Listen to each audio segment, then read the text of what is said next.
Hey, how's it going, everybody? Welcome back to Art of Creation Homestead. My name is Jason. We're out here in Southwest Ohio, in case you're not familiar with us. And we've got some work to do because our last frost is gone, weather's warmed up, and it's time to get some stuff planted. We've been trying to get some things planted anyways. We have some videos we're showing. We planted some peas. And if you listen to our last video or so, we're somewhere through there, you notice, or I'll let you know that most of these peas didn't come up because we had a stinking robin just eat all of them. This bed right here was planted full. I mean, absolutely full of these sugar daddy snap peas, and a robin came along. And like, some of them were germinating; they were germinating really well. And a robin came along and started just foraging on our pea, on these pea seeds, and even some of them that were germinated and starting to come up. I watched the robin do this. By the way, I seen it do it. It put his beak in there, break the soil out, looking for a pea seed. And so it uprooted the shoots of peas that came up. So we got to replant most of them. Did the same. We had some grow bags with some Lillian's caseload shell peas. It did the same there.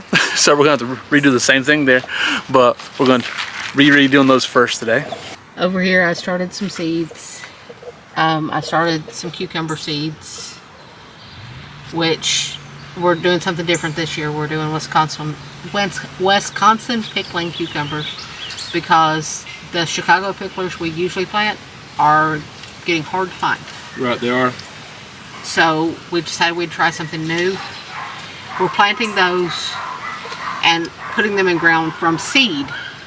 We're starting them from seed instead of sowing them direct, because that way we can get ahead of the cucumber beetles. If you're not familiar with what we're saying there with the cucumber beetles, typically we do like to start our just direct sow our cucumber seeds.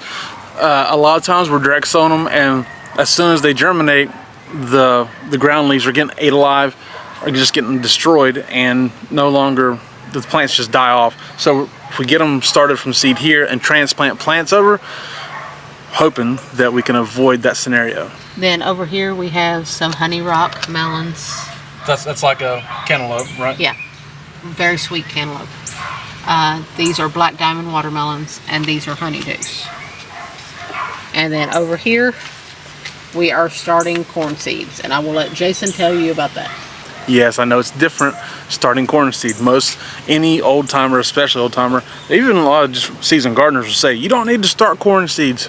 You're right, you don't. I'm doing so because we're having trouble getting them germinated in the ground over there. Something tends to eat the seeds. They just don't come up for whatever reason, and it's very sparse with germination in the ground if we direct sow them. So you can transplant the plants and start them. Heck, honestly, anymore, you can go to the store, go to the nursery, go to your big box store, Walmart, wherever, Lowe's, and Bonnie's seeds are selling plants, Bonnie plants of corn. And you're gonna pay way too much for one corn plant, okay? Like $2 to $3 for a corn plant. A whole pack of seeds, 150 seeds cost us $4 or $5. So 150 seeds cost you $4 or $5. So if you're wanting to plant some corn, just go buy some seeds, and you can start them like that. It's okay. It's the first time we've ever done so, but that's just because, like I said, we're having trouble getting them germinated. But please don't buy corn plants. Just go buy the seeds. Now, as we normally do when we have work to do out here in the early evenings, after we eat supper, I'm just gonna go and let the chickens out in the yard, let them run around for a while. You girls know what's coming, don't you? All right, kids. Here we go.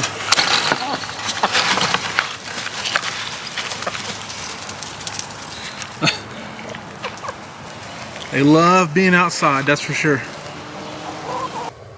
One last egg. They're crushing it today too. This is 16 eggs today. We only have 19 girls that actually do lay or can lay, and 4 of those girls are very questionable. And so what it wound up being was all the questionable girls laid, and there's one of the last ones from one of our 1-year-olds. Good day.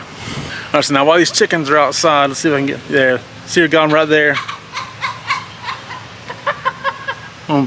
Gravy got fired up. I don't know if you could hear that or not. I don't know what got into her, but she was happy. Just running. She's a big Brahma. Let's see if we can show her to you. She's the big gold colored one in the back there. I don't know what her problem was, but she was flapping her wings and hollering. Who knows? She can't move very well though. So while these girls over my shoulder here eat on that soaked feed we got them, we're gonna take these new Corota carrots. We're gonna fill these planters up. These are the planters that we had over on the patio. We moved them around so we could redo the green stalks and get the nasty bushes here out of the way. And which, by the way, came at a price. Bad poison ivy outbreak. But well, we got these two resin planters here, one here and one just like it here on the other side. Now, one thing is, we don't know how much soil these take, okay? Now, if you come into a scenario where you've got a planter of any kind or a raised bed or just even a section of ground that you want to put new soil in, that you're going to have to buy some bagged soil or buy a load of compost or whatever you're trying to do, okay? If you don't know how much it's going to take, you can measure the area, length and width, and the depth that you want the soil to be, or the depth of the planter, as in this case. And there are soil calculators online, okay? So if you have the length, the width, and the depth, you can put all that in there, and they'll tell you either cubic feet or they'll tell you dry quarts or some kind of measurement that you can use to figure out how much bagged soil or how much compost or what you're going to have to buy. Now, we did that here. We only used one site. Okay, there's probably several ones. It might do you well to use several different calculators to make sure they all give you the same answer. We didn't do that. I'm curious how well this is going to work because the soil calculator we found said this is going to take like 120, we'll say 122 dry quarts. The measurements on the bag there, it tells you. So technically, maybe 2.5 of these 2 cubic foot bags that we've got. I don't know, we'll see. We got both these beds filled, and you know what? I think the soil calculator was right. So if you're looking for a mulch or a soil calculator, they have those online. You can just put all your information in there, and it looks like it does pretty good. But I would still possibly go check 2 different calculators to make sure they give you the same answer. But this one right here, and then this one right here, are going to get planted full of these new Corota carrots. New Corota, probably the most dependable carrot we grow. It's really delicious. Maybe I don't know if it's our favorite flavor necessarily, but it is the most dependable with a really good flavor as well. It handles the heat pretty well, so while we're planting them right now, because this spot could get fairly warm here in a little bit. So Angela Kay is going to plant these while I go and start getting ready to plant some potatoes. I'm just marking off rows basically of where I'm going to plant them at. With your row marker?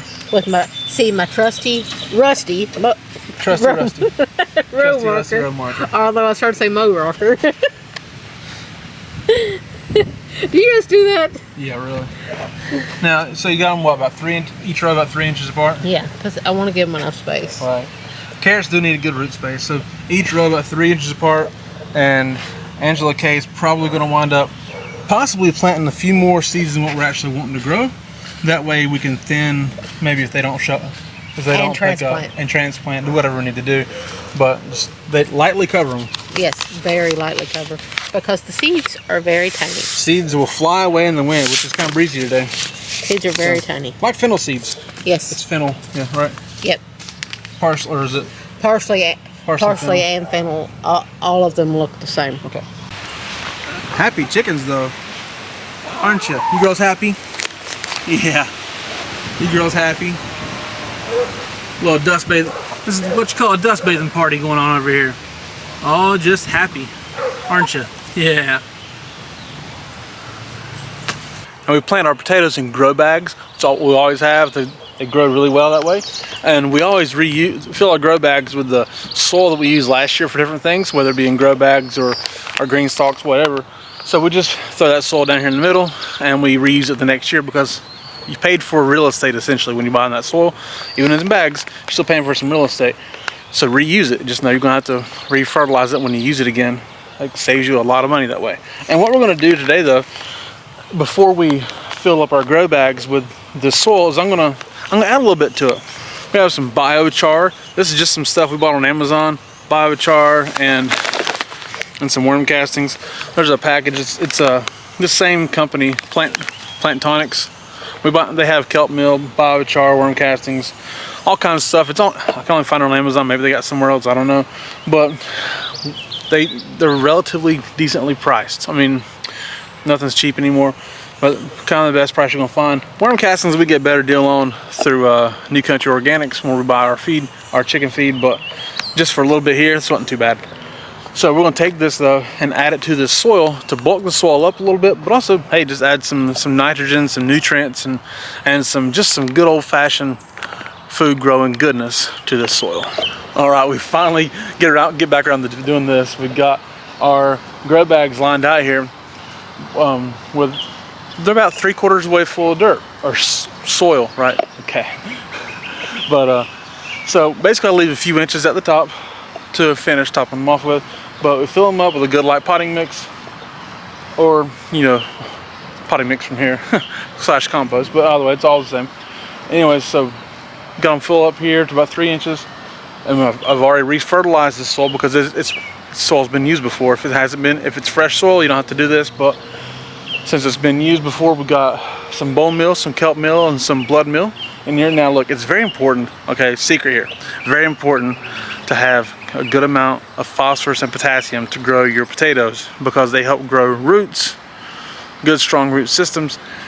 So you gotta realize when you're growing potatoes, you're growing roots. They're root vegetables, right? So you want a good strong root, then you need to use a lot of phosphorus and potassium. Bone meal and kelp meal is good for that. You do need some nitrogen. Granted, that helps things grow and it gives energy for the growth. Typically, you'll want twice as much phosphorus and potassium as you would nitrogen. Either way, don't get crazy on any of it, but don't skimp on it either. And I've mixed it in, and we just put our seed potatoes in here. They're already sprouted. You sprout them by leaving them out in like indirect light for a little while until the plants start growing.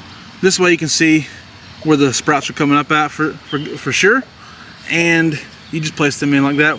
We use 1 seed potato per 5 gallons of container, so this is a 15-gallon grow bag. We're going to put 3 seed potatoes in there. Maybe spread them out a little bit. Let's see. Right there's good. There's good. There's good.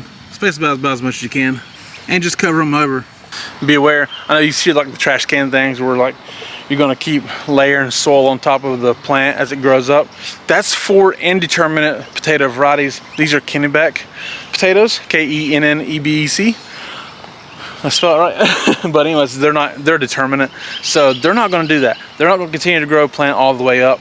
So that's what happens. That's the difference there. So Kennebecs are good for containers like this because they're going to just grow the plant and the potatoes right below the seed potato. Okay, so it's just how it's going to be. That's just different varieties how it's made, right? But just cover that over and water it really good, and make sure as your potatoes grow, they don't surface. But and honestly, we're gonna re-fertilize this here in about 6 weeks. Okay, so we'll add some more, probably just some more bone meal here in about 6 weeks. Okay, and here we finally got them all covered, planted and covered. We have 6 15-gallon grow bags and 3 10-gallon grow bags that we planted in. So we put 3 in each of the 15-gallon and 2 in each of the 10-gallon. Again, 1 seed potato per 5-gallon of container. That's just kind of how we feel like it works the best. Covered them over. If you want to know how many pounds it was, I think it's about 8 pounds. I know a lot of people are talking about how many pounds of seed potatoes they plant. I don't remember. Obviously we did weigh them. I think it's about 8, and we had to weigh them when we bought them. So like, I think it's about 8 pounds, honestly, because we have one we didn't plant down there. And so it's 24 seed potatoes, and we're gonna re-fertilize again in 6 weeks. One last check on the chickens before we're done with this video, and I head inside to eat some good supper. All right, kids, you girls are doing okay? How about Tootie?